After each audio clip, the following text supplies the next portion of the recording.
All right, guys, this is another episode of Wartime News. Today, I got some interesting stuff, a little bit of stuff in my own personal collection, and some repro stuff. So right now, I'm going to start off with some of the German grenades.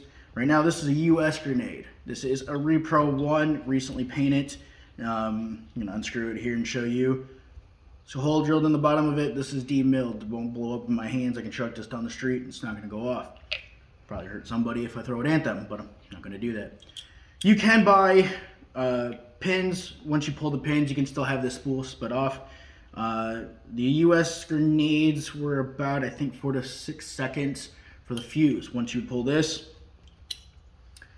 grenade will be good as long as I keep my hand on this, but as soon as I let this go, well, there goes the handle the handle, and now this grenade's live. I have only a few seconds before this thing will go off. Like I said, it's demilled, no gunpowder, not going to go off and perfectly safe. With this would have a fuse, would go down inside the base of the grenade here and explode. Now, this is a little bit of the fuse here. Blow up all the gunpowder. This was a shrapnel grenade. All these little metal bits would hurt. Still do business. It would still clear out a room, things like that. You see a lot of them. People would think that you would have to hold on to that thing, that spool, or the words today. You would have to hold on to that and throw it that way. No, you have to cook this grenade. Let that spool or that handle flip off, then throw the grenade. So this way the Germans couldn't take that grenade and throw it back at you, which a lot of times could happen still. Interesting way, they do have multiple different types of grenades. I think now the U.S., they have, this is called a pineapple grenade. They're also a different version of a baseball grenade, which I believe came out later on. I'm honestly not too sure of what the military is using now. I know they're all considered frag grenades. Now, an interesting thing about this is you see how there's a yellow line on this. A lot of the grenades were actually painted yellow. So the reason it has that yellow line is these were all put in and dipped into green paint. But the thing can only go so far. That's why you still got that yellow ring around it. The machine wouldn't allow it to go any further. That's why a lot of times you see in movies or you talk to some veterans, they have night operations or they need to be stealthy or sneaky. They would put certain tape around that so it wouldn't be seen. One incident of it you can see in the movie Band of Brothers, Crossroads. Major Winters is putting tape around that grenade because they have a night operation coming up to make sure it's not hidden or not visible. Like I said, I use these grenades during my reenactments. We're going to be posting some stuff at the end of this month. The next few weeks, we're going down to Pee Wee Martin's birthday. I'm going to be dressed up as a paratrooper from 101st 502nd Baker Company. Now, with that being said, I will be in more gear, a little bit different things that you guys will see and come. That's a U.S. grenade, and I'll go find my spool here soon. The other one is a German grenade. Now, this is reproduction. It's not real. Grenade was the German word for grenade. It's also called potato masher. Now, reason why, back in the 40s, they actually had, I think they still might have some weird stuff like that. This is how you would munch up potatoes back then. That's why there's all those memes on there. I found this weird item. The reason why it's on a stick, other than like the U.S. grenades, is one, get a little bit farther of throwing it, but two, so if I throw this on a hill or an incline, it's not going to roll back and get me. Unfortunately, the U.S. ones can roll a lot. So the German ones, I would have to take off the bottom part here.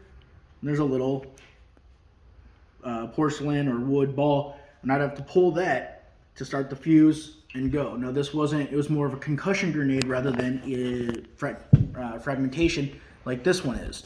Now a lot of times the Germans would use these, carry up to 2 to 3, as many as they could get. With these, they would also set booby traps. So they would have this laid down, pieces on top of it with also balls, so that they would, you step on the wire or trip something, then it will allow you to, let this go off. So just different things, different grenade setups. So with the German grenades. Now, a lot of times they would unscrew the wood. I believe they either unscrewed or they would just have the heads off. But a lot of times you'll see them on other boards and make one long track of it.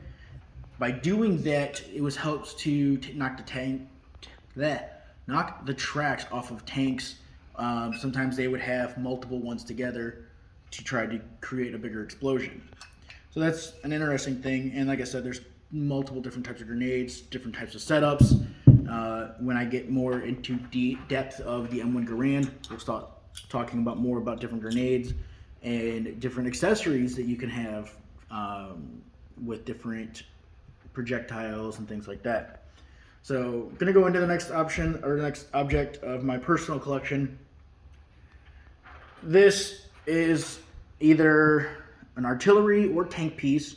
A good friend of mine got it for me for a birthday present. She was in Germany metal detecting and came across this along with some other scary objects that she found. Her and her husband did come across a live telemeter mine, which is the big disc anti-tank mines. Was still armed. Obviously, they called the bomb squad and they came and took care of it. But she was able to find this and bring this home. Now, it's hard to do research on this. I do, without cutting my finger, if you guys can see, there are rifle groovings right here. So it's been fired, obviously. Don't know. Like I said, it could be a tank round, could be artillery round, could have came in contact with another tank or something to mangle it like it is now, but it's too hard to say. This could be U.S. artillery, British, German, Soviet. It's too hard to say. I'm still in the process of trying to do research to match up these grooves, but it's very difficult with as thousands of different tank, artillery, and pieces that there are.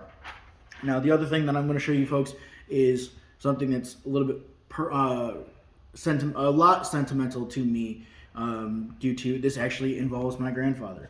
Now, this is a replica or a repro infantry helmet. Now, it does have painted. This isn't something that a lot of the units did back then. There are some units that did have paint markings on their helmets. The Rangers,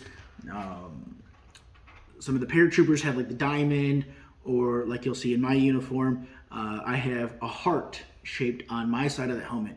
We'll get into discussion about that later on, which different units, different markings meant different things. Like I said, we'll go over that in another video, but this logo was not something that was be painted on a helmet like this. This is personal to me. This is something that I decided to do, so I had someone paint the logo. All these signatures on it are of members who served in the 65th Infantry. The 65th Infantry was a later war unit that crossed the Rhine in 1944 or 43, I believe, and was actually a unit that my grandfather was a part of. There's still a lot of mystery with him. Served at Fort Eustis, starting of 1941. Was a military police officer guarding German prisoners from the African campaign. Later on, he was a transfer replacement into the 65th unit. Now, once he got into the 65th unit, they just crossed the Rhine. Unfortunately, he was injured by the medic in their unit. They were bunker diving, found some German weapons, playing around, and unfortunately the gun goes off because they were playing around and shot my grandfather in the abdomen. Didn't qualify for a Purple Heart because of the fact that it was friendly fire, enemy weapon. Love it. So, with that being said, he never returned to the war after it, never had any hard feelings, still got to go to the reunions after that before he passed many, many years ago. So I do have his name on it. We do have Ed Waite. We do have my grandfather's signature on it. We do have Norman McClure. We do have also Ed Lewis and a few other gentlemen who served in the 65th Infantry. And like I said, they were part of Patton's 3rd Army, the Spearhead. The logo is called the Halibut, but is also called Battle Axe. So like I said, this is something that is more personal to me just because the fact that these are all veterans. Some of them have passed now, but have served with my grandfather and has served with the 65th. And I just got to hang out with them, hear their stories, talk to them, know the stuff that they did back then. And I am getting a little teary-eyed because of it, because my grandfather is no longer here. I wish I got to talk to him about this stuff. I wish I was older when he passed, but unfortunately I wasn't. The stuff that he's seen, he did not talk about, the stuff that he's seen. One of the biggest things that the 65th Infantry did is they did clear out one of the concentration camps in Germany. So that's something that, you see the stuff on the movies, you see the stuff online, the history books. We can only imagine the horribleness or the horrible sight of that in person rather than reading about it or seeing it on TV.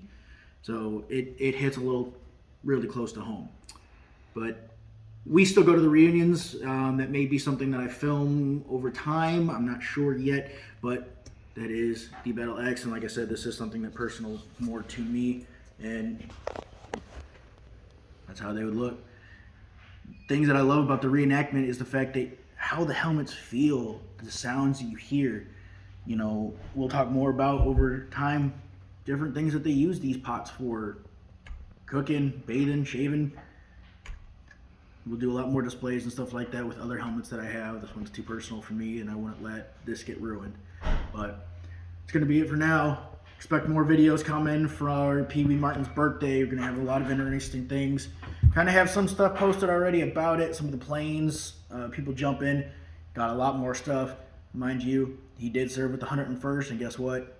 He's turning 101, so we're going to have a big party down there for him. Catch you guys there. See you guys next time.